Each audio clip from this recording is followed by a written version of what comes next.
Hello everyone, this is Mama Rose again. It's been a long time. How are you this time? I hope everyone is feeling good amidst the presence of the pandemic. But so let's eat healthy. Okay, first we're going to cook today pochero na manok. Chicken pochero. Okay, so first what we're going to do is heat our stove with our casserole and some pots in here. Then what we do is first we have to cook our lemongrass. You know, like the bulb of the lemongrass, I always saute it first, so that we can get a lot of flavor. And then this is finely grated ginger. Okay. With a little part, 1/4 part of your onion.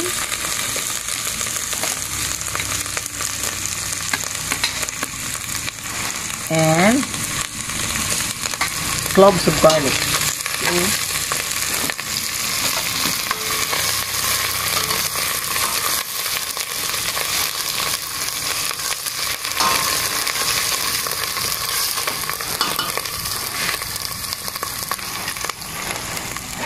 Now we put in our chopped chicken.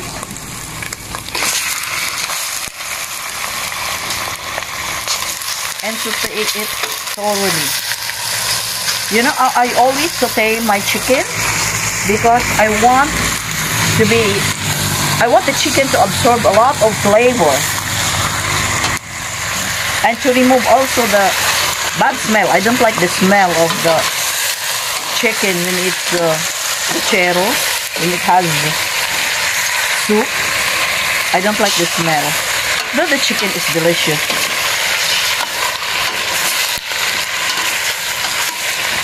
This time I'm going to speak a little English and Bisaya and Tagalog, because someone said, Mama Rose, you better speak Bisaya or Tagalog because you cannot speak straight English.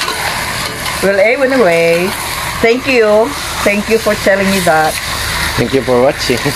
And I also still want to practice my English because I have been out of teaching for a long time, for exactly like from 2018 to 2021. So like I don't want to my English to be rusted, you know. So please bear with me.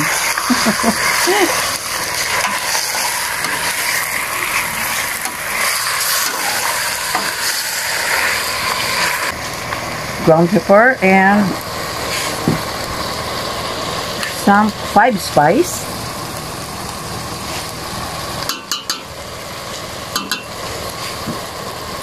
and some salt.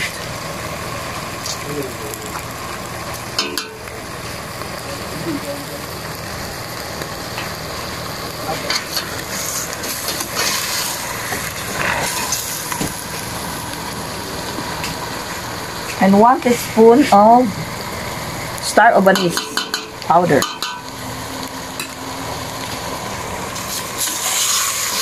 Okay. By the way, don't put your fire into high so that the juice of the chicken will come out, para hindi malansa. Okay. Just leave it this way, see? Like it's coming out already, yung juice niya. And so let's just leave it like this and cover it. And turn your fire into low. After like 15 to 20 minutes, look at this, see? They all come from the chicken. This sauce is not water, it all came from the chicken. Okay. Now this time turn your heat into high so that this water will evaporate.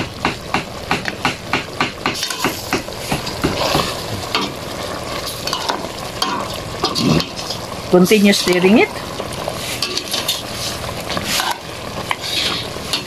And this time, don't cover it anymore. Put in the remaining ginger sliced a lot bigger than the first one.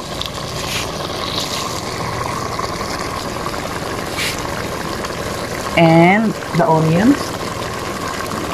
Big slices too.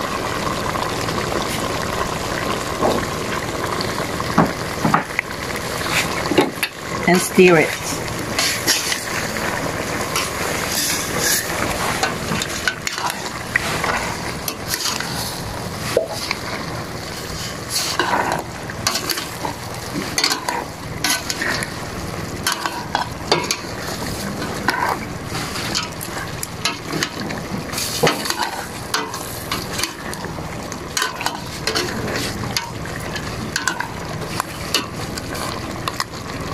Okay.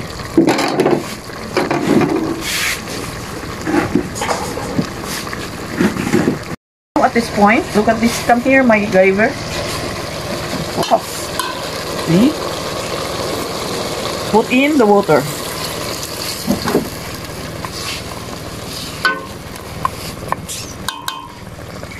Lots of it because this is pochero.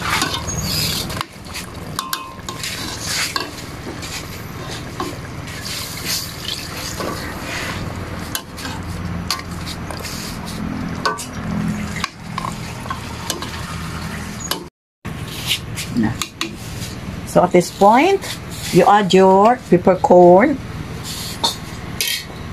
1 teaspoon of peppercorn,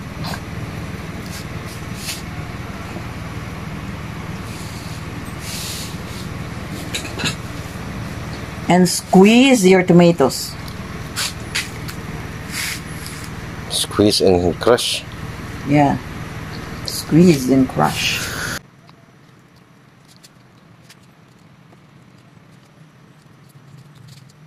The rolled lemongrass leaves and whole of, we call this in Katiil Kolikot. If you want it hot, slice your Kolikot. If you just want it like to give flavor to your pochero, then just add it whole.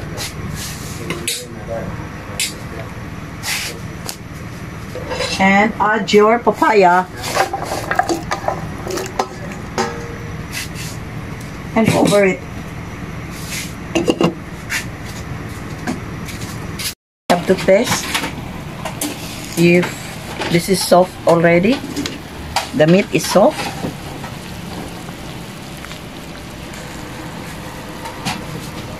Okay, this is okay, this is fine. And then, oops, okay, malambot na rin.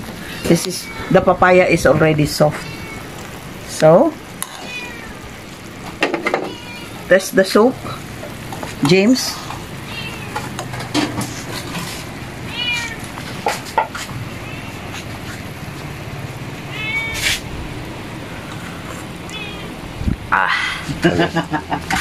Okay. Katingog. So, our pochero is done.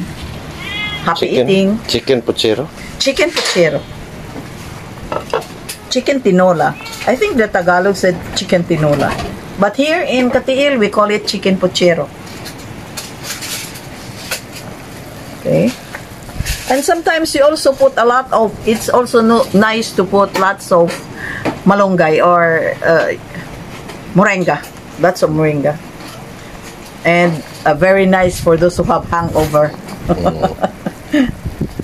And for those who have side effects from the vaccine, take a lot of pochero, chicken pochero, para pampawala sa lagnat. Best advice.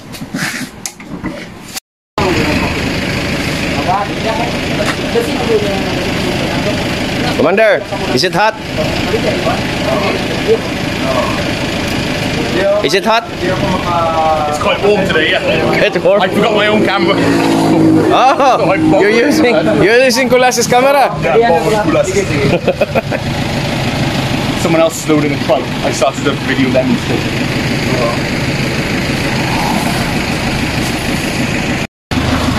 Commander, why do you love it? Why do you love it here in Katil? Because it's so hot. That's because it's so hot. But seriously, what makes you want to live here in the Philippines? You're asking me deep questions. Yeah, I know. I don't know. Why? Yeah, just I came here for 1 month, and then I stayed because people are very, very nice. And they're friendly. That's why. That's the legit reason. So I am nice to you. With all the things that I said. That was before I got to know you. That was nice before. So it's better if I talk less. It's probably better if I talk less. Cool. Nangibita raman ko ninyo kay mga ligo na tagpos nga nung inyo naman kong gidada sa lasang. Tinail pag yun. Tinail pag yun, makatakot na sa Pablito ba? Dali na makatesting of falling in love with you. Falling in love. Tinood lang, nangita may swimming falls. Yes. Lahi ang swimming pool, Narasonahan. lahi ang waterfalls. Swimming falls. Mag-overnight me. Pero Mag-overnight may nasilupin ra among dala. Sige pamalit na ba das unahan Pabs? shopping. Shopping ka. Ay, Shopee na, Shopee. Sa unahan, na 7-Eleven. Gusto ko kayong tubig ng lugar. No, mainit. No? Mainom mo? Inom ka ba? Jay, inom ta. Kaya wala tayong tubig. Wala tayo tubig ba? Mainom ni, Day. Mainom yan, Eng.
Atangin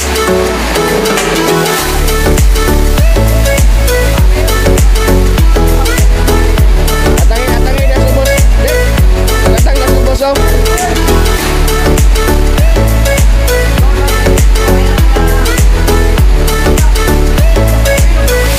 Kasi ito mga Benedict.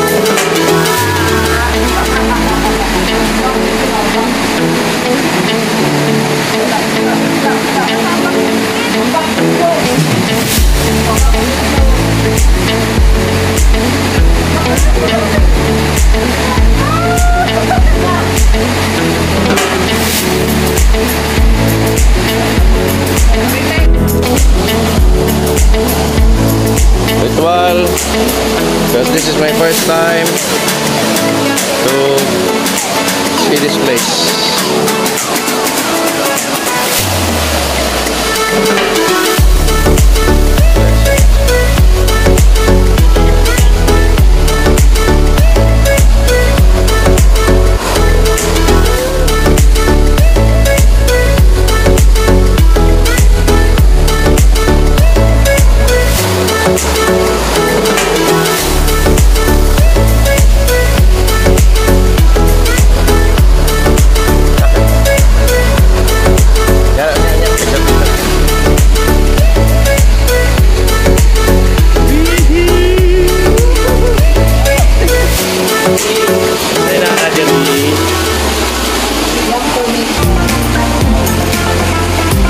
Really nice.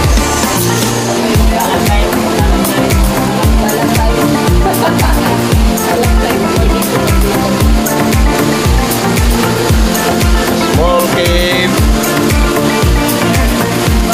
under the waterfall.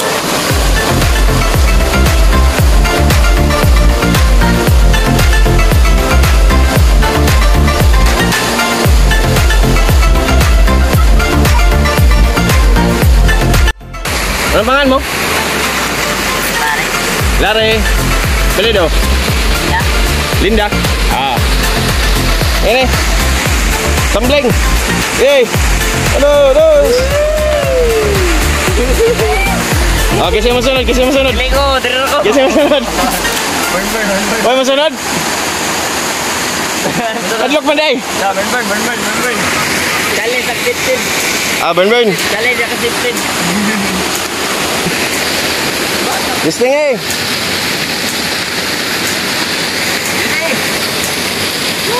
Isog makas bata.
Ambil gambar.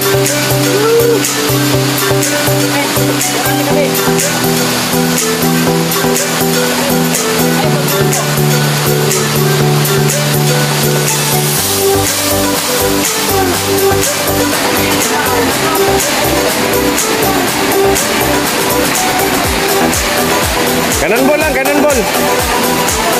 Cannonball. Cannonball lang. Unang tail. Lingaw ang biyahe. Kapoy, kapoy, pero lingaw. Grabe ka, okay. Worth it. Worth it. Bring Nakakuan may basura dito. Tapos Kuliktang mga basura. Love thy nature. Leave no trace. Leave no trace of garbage. Yes. And see you soon. Kita kits.